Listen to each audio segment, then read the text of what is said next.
नमस्कार, जय माता दी सबको। स्वागत है आपका हमारे चैनल एस्ट्रो फॉर लाइफ में। कैसे हैं आप सब? उम्मीद करते हैं कि आप सब ठीक होंगे, खुश होंगे और आशा करते हैं कि आप सभी को हमारी वीडियोस पसंद आ रही होंगी। आज हम बात करेंगे कुंभ राशि की। कुंभ राशि का 30 साल के बाद आ रहा है बड़ा ही अच्छा समय, क्योंकि 30 साल के बाद शनि देव इनके धन भाव में आने वाले हैं 2026 को। क्योंकि देखिए इनकी चल रही है साढ़े सती भी।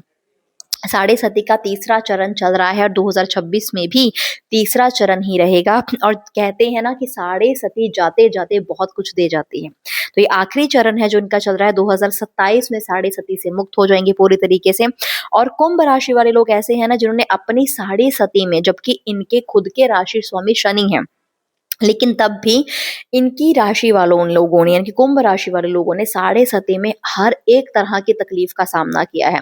चाहे वो इनकी फाइनेंशियल ग्रोथ हो, उसमें भी रुकावट आई है, इनके कार्य में भी रुकावट आई है, इनको क्रोध भी अधिक आया है, इनके रिश्ते में भी बहुत तनाव आया है, पारिवारिक समस्या भी बहुत आई है, धन की समस्या भी बहुत आई है, सेहत की समस्या भी बहुत आई है, नौकरी चली गई है लोगों की, काफी लोगों की नौकरी से संबंधित बहुत तरह की समस्याएं हैं। तो अनेक प्रकार की समस्याओं का सामना करना पड़ा है कुंभ राशि वालों को। और यूं कहे तो ये एक ऐसा टाइम है ना जहां पर ये लोग अब हार मान चुके हैं। और साढ़े सती के तीसरे चरण में ज्यादातर लोग हार मान चुके होते हैं, क्योंकि उनको बहुत तकलीफों का सामना करना पड़ जाता है। इसलिए कहा गया है, और ये हकीकत भी है, कि जाती जाती साढ़े सती जो कुछ लेकर गई है ना, दुगने रूप में देकर जाती है। क्योंकि साढ़े सती के दो चरण में शनि ग्रह बहुत सी परीक्षा ले रहे थे आपकी, क्योंकि वो खुद मजबूर थे, क्योंकि वो ऐसे घर पर बैठे थे जहां पर मजबूरी में उन्हें आपकी परीक्षा लेनी पड़ी। ठीक है। और ये कर्म प्रधान है। ठीक है, जैसे जैसे आप कर्म करोगे वैसे वैसे आपको फल मिलेगा। आपके कर्म भी तब ठीक थे, लेकिन तब भी आपको अच्छा फल नहीं मिला, क्योंकि वो खुद ही मजबूर होकर ऐसे घर पर बैठी थी जहां पर अच्छा फल नहीं दिया जा सकता। अब वो एक ऐसे घर पर बैठी है जहां आपको अच्छा फल मिलेगा, पारिवारिक क्षेत्र में और धन के लाभ में आपको अच्छा फल देखने को मिलेगा, क्योंकि ये खुद ही बहुत अच्छे घर पर अब बैठ चुकी है। 2026 में इतने अच्छे घर पर बैठ गई है कि अब वो आपको रिजल्ट देगी ही देगी। लेकिन अब ये चीज है कि जब रिजल्ट देने की बारी आई है तो आप आलस मत लाइएगा। जब रिजल्ट देने की बारी है तो आप मेहनत से मत पीछे हटिएगा। पहले क्या हो रहा था, पहले भी आप काम कर रहे थे, आप अपना कर्म कर रहे थे, आप मेहनत कर रहे थे, लेकिन पहले रिजल्ट नहीं मिल रहा था, क्योंकि शनि खुद ही ऐसे घर बैठा था जहां मजबूरी में उसने वैसा रिजल्ट आपको नहीं दिया। अब वो एक ऐसे घर बैठा है जहां पर वो कह रहा है कि अब जो तुम मेहनत करोगे, अब जो तुम कर्म करोगे, उसका अच्छा रिजल्ट देने को मैं तैयार हूँ, क्योंकि अब मैं एक अच्छी पोजीशन में बैठा हूँ जहां मैं तुम्हें मन मुताबिक रिजल्ट दे सकता हूँ। तो अब आपको आलस नहीं लाना है, क्योंकि शनि के साथ साथ में आलस बहुत आता है, क्रोध बहुत आता है। तो अब आपको इन चीजों से दूर रहना है, अहंकार से दूर रहना है, कर्म अच्छे करने हैं, आपको गुस्सा नहीं करना, क्रोध नहीं करना, वाणी पर कंट्रोल रखना है, बाकी सब शनिदेव संभाल लेंगे। अब शनि बैठे कहाँ पर है? ठीक है, शनि बैठे आपके सेकंड हाउस में है। सेकंड हाउस बहुत बढ़िया घर होता है। सेकंड हाउस होता है कुटुंब परिवार का, सेकंड हाउस होता है आपके धन लाभ का। ठीक है, तो धन के क्षेत्र में माला माल करने के लिए वो आ गए, क्योंकि 30 साल बाद आ रही हैं।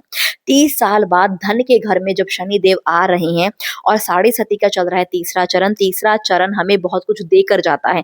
अगर पहला या दूसरा चरण होता तो हम कह सकते थे कि शायद थोड़े बहुत नुकसान हो जाते, लेकिन तीसरा चरण है तो अब आपको बहुत कुछ देगा, क्योंकि पहले दो चरण में आपको वो नुकसान हो चुका है। अब आपको धन लाभ होगा, और बैठे भी वो धन लाभ के घर पर है। ठीक है, तो अब आपको धन से मालामाल होने से कोई नहीं रोक सकता। आप धन के क्षेत्र में बहुत अच्छी तरक्की करोगे। अब 2026 साल सूर्य का साल है, तो अगर कोई सूर्य मतलब 2026 को अगर आप टोटल करो तो 1 नंबर बनता है, सूर्य का नंबर है। ठीक है, सूर्य की तरह चमकेंगे आप 2026 में। अगर आपको कोई नया व्यापार है, नया बिजनेस आप शुरू करना चाहते हैं, 2026 में करना बहुत ही बढ़िया रहेगा, क्योंकि आपका काम व्यापार वृद्धि रूप लेगा।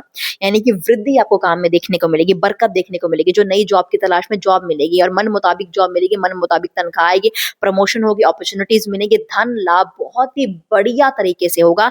काम मिलेगा, काम में मन लगेगा, और काम में बरकत देखने को मिलेगी। ठीक है, और परिवार का क्षेत्र भी है दूसरा घर, तो पारिवारिक क्षेत्र भी आपका अच्छा रहेगा।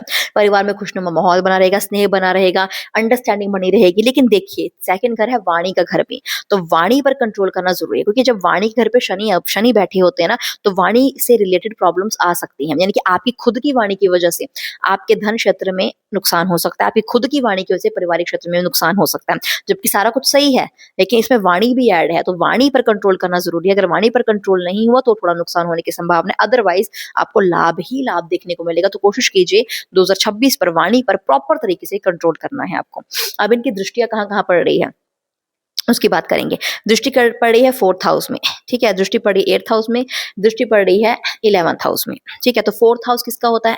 4th हाउस होता है आपके प्रॉपर्टी का हाउस, आपके वाहन लेने का हाउस, आपकी कोई मतलब चीज़ बन जाने का हाउस। तो देखिए धन के स्थान पर वो बैठी है, दृष्टि कहाँ बन रही है? 4th हाउस में।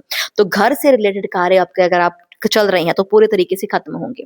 आपका घर बन सकता है, आपकी प्रॉपर्टी बन सकती है, आप घर में रेनोवेशन करवा सकते हैं, अपने या वाहन, गाड़ी, बंगला ये सब ले सकते हैं। आप बहुत टाइम से सोच रहे थे ये सब लेने का, तो अब पूरे-पूरे 2026 में ऐसे योग बनेंगे, ऐसे अपॉर्च्युनिटीज़ मिलेगी क्योंकि धन लाभ भी मिल रहा है। तो ऐसी अपॉर्च्युनिटीज़ आपको मिल जाएगी कि आपके घर बनने का सपना पूरा होगा, आपके वाहन लेने का सपना पूरा होगा या फिर आपकी कोई प्रॉपर्टी में इन्वेस्ट करने का सपना पूरा होगा। तो ये सब चीज़ें आपको देखने को काफ़ी ज़्यादा मिलेंगी। तो ये इसकी संभावना है आपको अधिक रूप में देखने को मिल जाएगी। अब इनकी जो दृष्टियाँ हैं वो कहाँ-कहाँ पर पड़ रही हैं? एक तो पड़ रही है इनके 11वें हाउस में भी, ठीक है? तो 11वां हाउस किसका होता है? 11वां हाउस होता है डिज़ायर का हाउस। 11वां हाउस होता है आपकी मनोकामनाओं की पूर्ति का हाउस, आपकी इच्छाओं पूर्ति का हाउस। ये होता है आपका 11वां हाउस, ठीक है? तो आपकी मनोकामना पूरी होगी जो कि बहुत टाइम से हुई नहीं है पूरी। डिज़ायर मतलब जो बहुत पुरानी मनोकामना हो, वो, ठीक है? अब मनोकामना कोई भी हो सकता है आपके घर लेने की क्योंकि 4th हाउस में भी दृष्टि है, तो घर लेने की कोई मनोकामना हो तो डिज़ायर हाउस में भी दृष्टि है, तो वो डिज़ायर आपका पूरा होगा। वाहन लेने का कोई डिज़ायर है तो वाहन के घर में भी दृष्टि है आपके, तो वाहन लेने का डिज़ायर पूरा होगा। फ़ॉरेन जाने का डिज़ायर है तो वो भी पूरा हो सकता है। मतलब कोई ऐसी इच्छा जो बहुत लंबे समय से आपके मन में है, तो वो एक डिज़ायर बन गई कि ये इच्छा मेरी बस किस तरीके से पूरी हो जाए। तो वो इच्छा पूरी करने का समय 2026 का है जो आपकी पूरे तरीके से पूरी होगी ही होगी। तो ये चीज़ आपको बहुत बढ़िया रूप से देखने को मिलेगी। अब एक दृष्टि इनकी है 8th हाउस में भी, ठीक है? तो 8th हाउस में दृष्टि का मतलब ये होता है कि 8th हाउस देखिए थोड़ा-सा लॉस का हाउस होता है।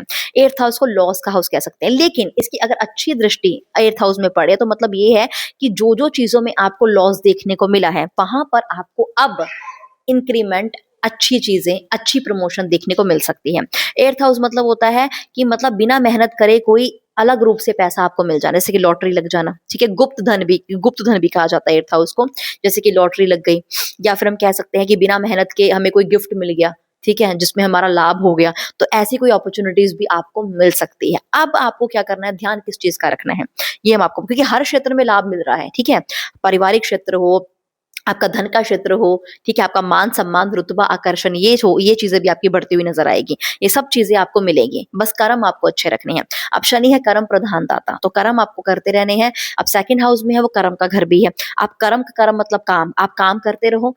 इसकी दृष्टि कहाँ पर है? भाग्य के घर पर। भाग्य, डिज़ायर एक ही घर है, तो भाग्य आपका चमकता रहेगा। कर्म आप करते रहो, भाग्य चमकता रहेगा। बस अब सावधानी क्या रखनी है, शनि आलस देता है, शनि क्रोध देता है, शनि वाणी पर कंट्रोल नहीं करने देता और 2nd हाउस भी आपका वाणी का ही है। तो वाणी पर कंट्रोल करना बहुत, बहुत, बहुत ज़्यादा ज़रूरी है 2026 में क्योंकि अगर वाणी पर कंट्रोल नहीं होगा तो आपका नुकसान हो सकता है।